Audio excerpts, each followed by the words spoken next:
hope you all feel edified so far. I'm just so grateful to talk about singing in the Spirit. And let me just loosen up a little bit. Let me just say this is the delight of my heart. I love praising God. I love singing to God, and there's a way to do it with the Spirit, guys. So let's go to Ephesians chapter 5, beginning in verse 18. Ephesians chapter 5, beginning in verse 18, it says, "Do not get drunk on wine, which leads to debauchery. Instead, be filled with the Spirit, speaking to one another with psalms, hymns, and songs from the Spirit. Sing and make music from your heart to the Lord, always giving thanks to God the Father for everything in the name of our Lord Jesus Christ." And I love the admonishment that we receive here to sing, first of all, not to get drunk, right? And then secondly, instead, be filled with the Spirit, speaking to one another. So I love, we do this every Sunday, right? We go, I'm a hard-fighting soldier, be strong, take heart. Those are the ones we sing to one another, right? And they're the ones, and these are particularly my favorite, the ones that just focus on God.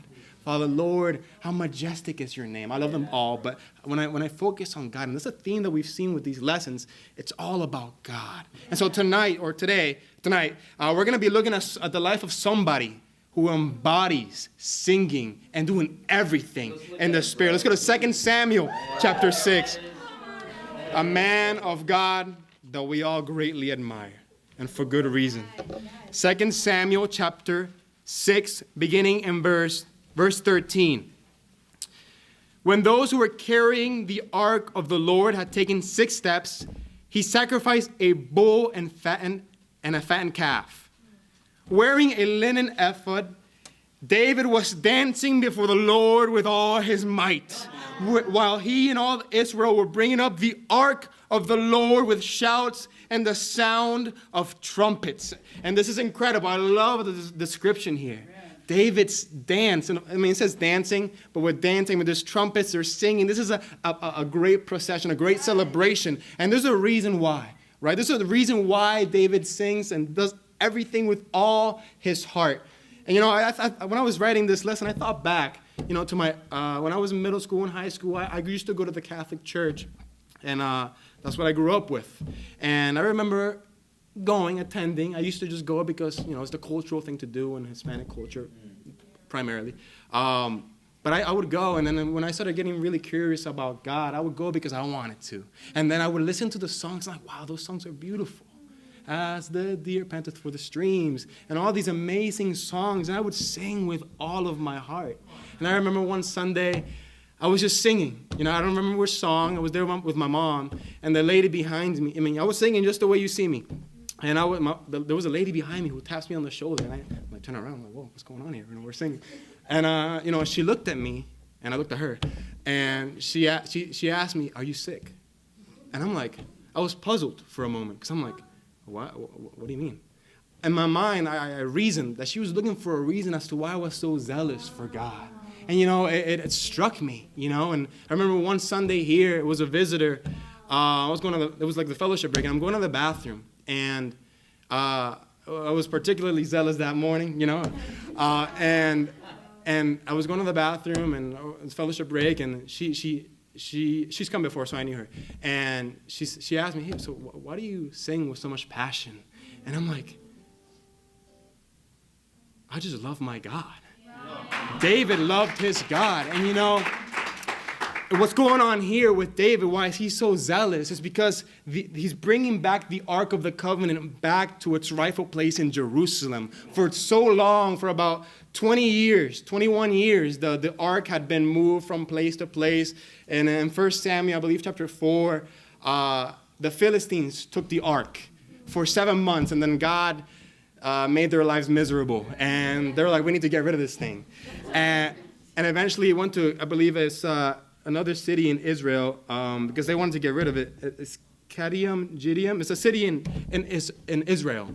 And it stayed there for about 20 years. Wow.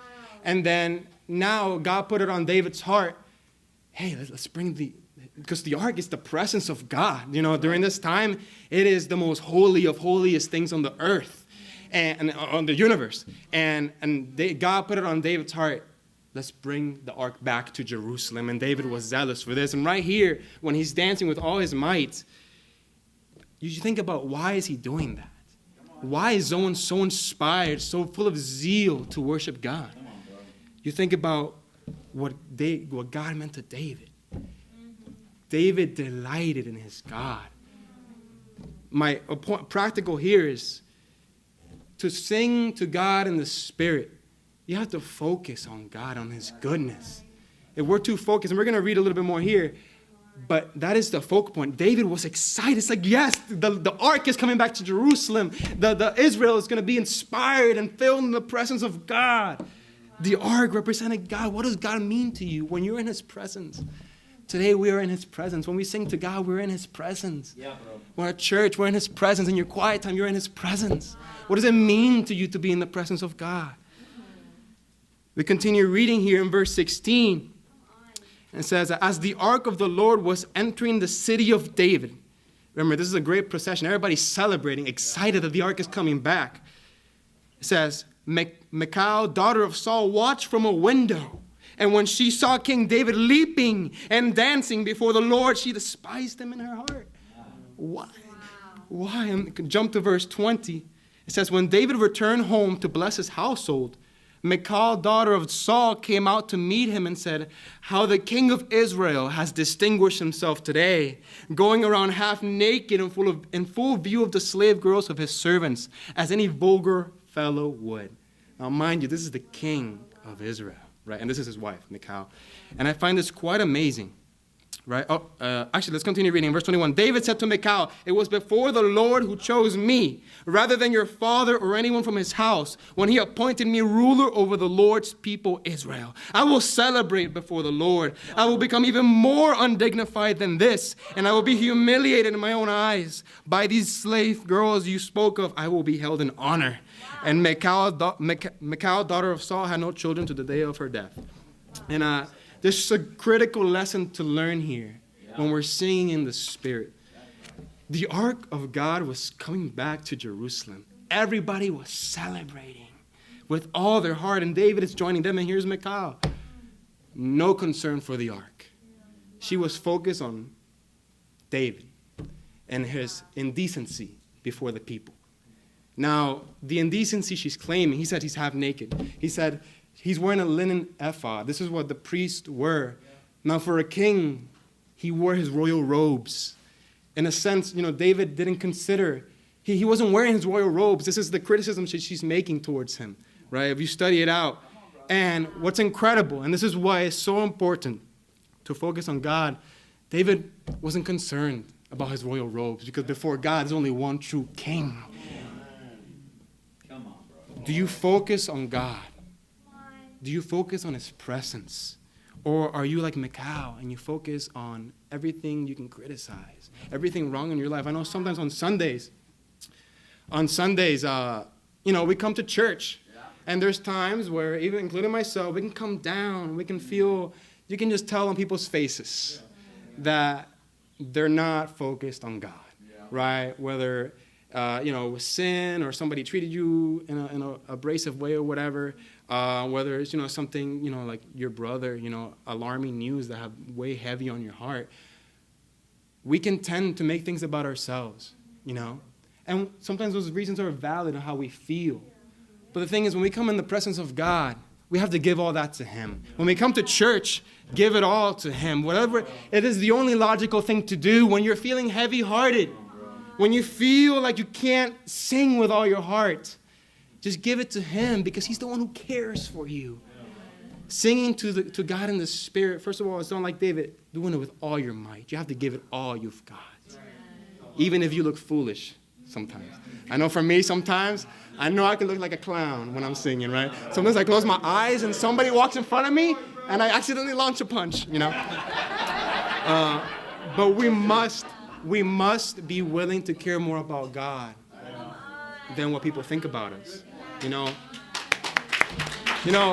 I'm not saying that church is, just forget about everybody else. Fellowship, encouragement, it is an important component, but God has to be the focal point. Are there things that you get more excited about than God?